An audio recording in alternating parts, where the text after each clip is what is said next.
as official provisional results of the Liberia presidential election places incumbent George Weah and opponent Joseph Boakai, a former vice president, neck and neck. Liberia seems to be heading for a second round of voting in the presidential election. With more than 98% of ballots counted, Boakai, 78, won about 43.50%, while George Weah, 57, a former international footballer who was running for a second term as president of Liberia, gained 43.8%, according to results published by the National Electoral Commission. The two men were well ahead of the 18 other presidential candidates in the first round of voting, which held on the 10th of October in the country. Joining us now on the morning show to look at a likely runoff polls between Weah and Boakai is Dr. Kester Onoh, Senior Research Fellow, Nigerian Institute of International Affairs, and a visiting lecturer at the Institute of Peace, Security, and Development Studies at the Nnamdi Azikiwe University, Awka.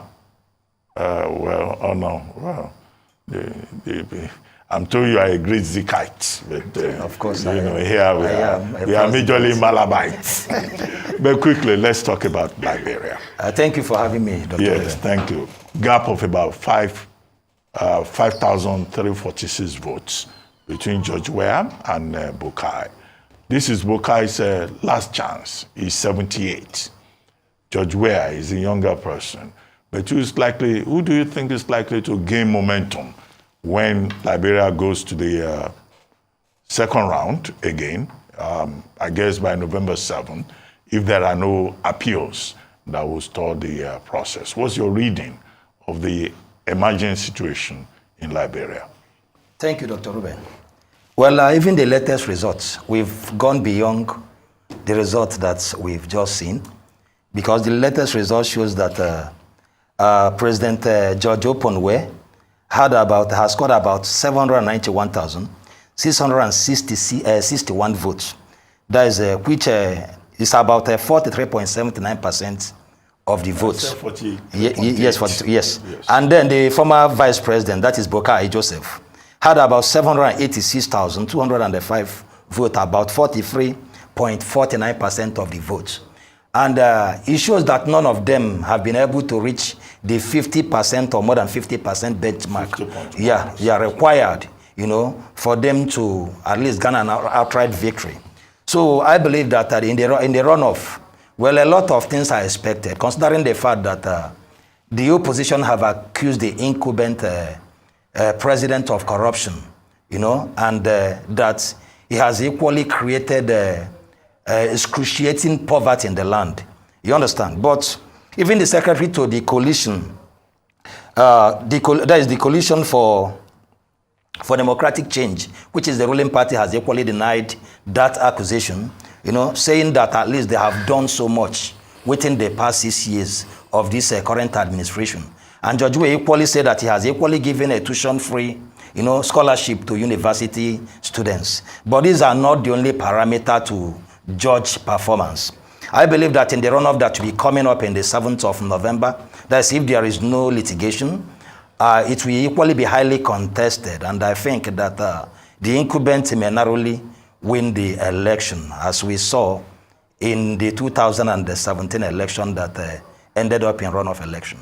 Yes, it ended up in runoff, but in that case, George Weah was the beneficiary of that. Definitely. Would you say that his popularity at that time, this huge football star, made immense promises to Liberians? Do you think that, obviously his popularity has waned since then, but do you think it's waned to the level where people would be willing to boot him out if, during the runoff elections? And beyond that, on the side, something that's come up is the conduct of the elections itself, which has been praised largely as being quite peaceful. International observers have said said that it was a peaceful election, and there are some lessons perhaps for other African nations to learn from, some of which in terms of the education of the staff members. Of course, Liberia is a much smaller country in terms of numbers, but voter turnout was also said to be very good. The faces and names of candidates on the at the polling stations, just ways to avoid certain issues of election challenges are some of the lessons that we could learn from perhaps Liberia. But your thoughts on as to, are you certain that his popularity would have waned to the extent that people are ready to put the legend George Weah out on November 7? Well, if you look at the current results, if his popularity has actually waned, he wouldn't have maybe gotten the number of votes he has gotten this time around. And remember that at least there were about 20 contestants. We are now talking about 2 of them because 2 of them are the leading candidates. You understand? So the issue now is that just like they did before, you know that they have to go into coalition with other parties for them to emerge after some trials. So it now depends on any of them who can exercise enough political sagacity, to woo other parties that are having small numbers. So if they can maybe woo other parties to join them and form a government, then it will be kudos to that person. But talking about his popularity, I believe that he's still popular in Liberia. And then talking about the turnout, obviously the number of registered voters in this election, is about 2,471,617. And out of that number, about 77.71% actually participated. That is voting in the election, which shows a very large number of people coming out. Yes. And even the youths that were not born during the civil wars, we saw them this time around coming out, to exercise their franchise. So I believe that the election was peaceful and there was equally high turnout across the country.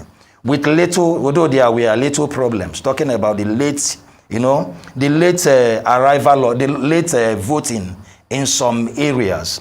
So if you look at the way things has gone, it's obvious that African countries have a lot to learn. For the first time, we are now seeing somebody who is not actually using his power of incumbency, you understand, to manipulate the situation. You can see the way that even the oppositions agree that the election is free and fair. Even the African Union and the ECOWAS and other international observers, they have equally laid credence to the election. Only that they are now advising the people that none of them should rush, to declare the result, considering the fact that the National Electoral Commission are the only body that has the mandate to declare the rightful winner. So I'm shocked. I'm at sea. What elections are you talking about? Is it the same Liberian election? And there was massive pre-election violence. Well, that's why I'm shocked when you are saying all of this. I'm like, really? Definitely. This same Liberian election, there was massive pre-election violence. In fact, George Weah had been accused of high-handedness. In fact, the number that ended up in the tally, there had been allegations that those numbers all of a sudden were propped up big time in the dying minutes. In fact, when you talked about voter education and awareness, I'm at sea because close to 120,000 invalid votes. And the election chief in Liberia, Madam Davieta, was saying that it was because of poor, people didn't get a grasp of the system properly. That's why you have over that amount of invalid votes that could have tipped the balance of the election. So I'm asking, which elections are we talking about, really?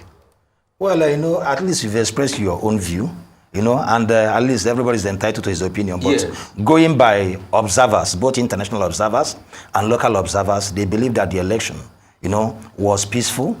And again, there was equally massive turnout. At least we never hear anything about voter suppression or intimidation. There were massive turnout. And going by the number of vote counts, it's obvious. That we had. We had the Minister of, if my memory serves right, Information. Yes, from Liberia. From Liberia here.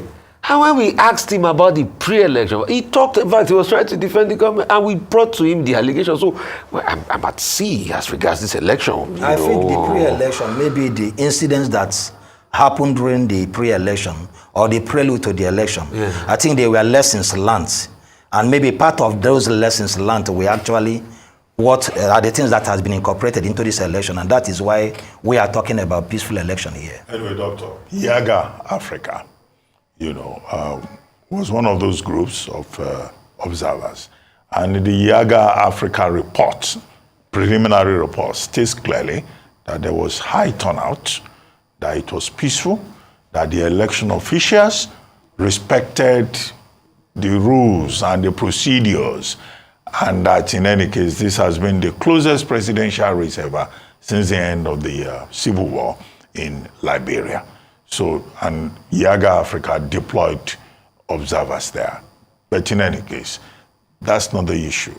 When Liberia goes to the polls on November 7, if that date is sacrosanct, what do you think is likely to happen? Because you refer to the other political parties involved. There are 18 other political parties. Many of those other political parties are anti-war. They accuse him of not putting together a justice, war crimes justice court. They accuse him of not fulfilling his promises. He says he has been paying school fees for students, and he has been paying West African school certificate examination fees, also for students. But they say no.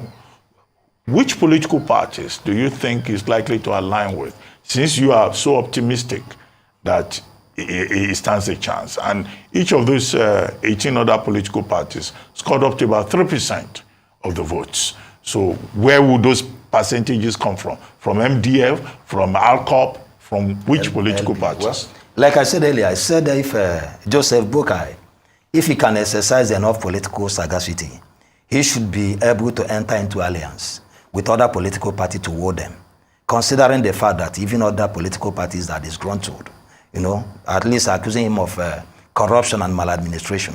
So if they can come together, then there will be chance for Joseph Boakai. But if he cannot be able to galvanize the opposition together, for them to speak with one voice, and maybe, capitalize on their strong area, then it means that even George Weah can still, win the runoff election. Well, Boakai says he wants to rescue Liberia. That was his, at 78. That was his. What does he want to rescue? That was his political. He said that he says he's coming for rescue. That he want to rescue as a vice president. Yes, that he's coming for rescue. That he want to rescue the fair leadership, at least to bring a sound leadership into the country. Yeah. Well, let's see what in the next 2 weeks. Let's see what people will. This how the people will decide. But let's talk about alliances, because obviously both main parties, at least the two who are going head-to-head, would need to form alliances with the other smaller parties. Are there talks currently, and are there opportunities? Are there agreements made already, or is the body language reading that one party would align with perhaps Boakai or Weah? Because that's the game changer here. Who would stand behind either of them, and what's the strength of that party? Well, if you look at the configuration of Liberia, and you saw those like the Madingos, the Madingos will likely align with Boakai, but then it depends on what he is offering them, because in such alliance, you have to look at the things at the table, If what he is offering them is enough for them to align with him, why not? But if though, on the other hand, maybe using the power of incumbency can equally woo others and give them incentive, that attractive incentive, then likely they may expand the already existing coalition. But I think that because of the oppositions, I believe that the opposition, they believe that Doe has not done well in the past 6 years. So I think that if Joseph Boakai make an enormous effort, he can garner the opposition towards his side, depending on what he has to offer them. Okay, so the question will now be, what would Weah offer? Is it same kind of corruption? Is it like that, like the French will call it tous les mêmes? Is that all the same corruption? Because that's all is offered. If you check the indices, the slums in Liberia have grown bigger. He's not been able to take people out. He's not been able to give those people, the soldiers, the child soldiers and the likes that fought in the war, a proper economic livelihood.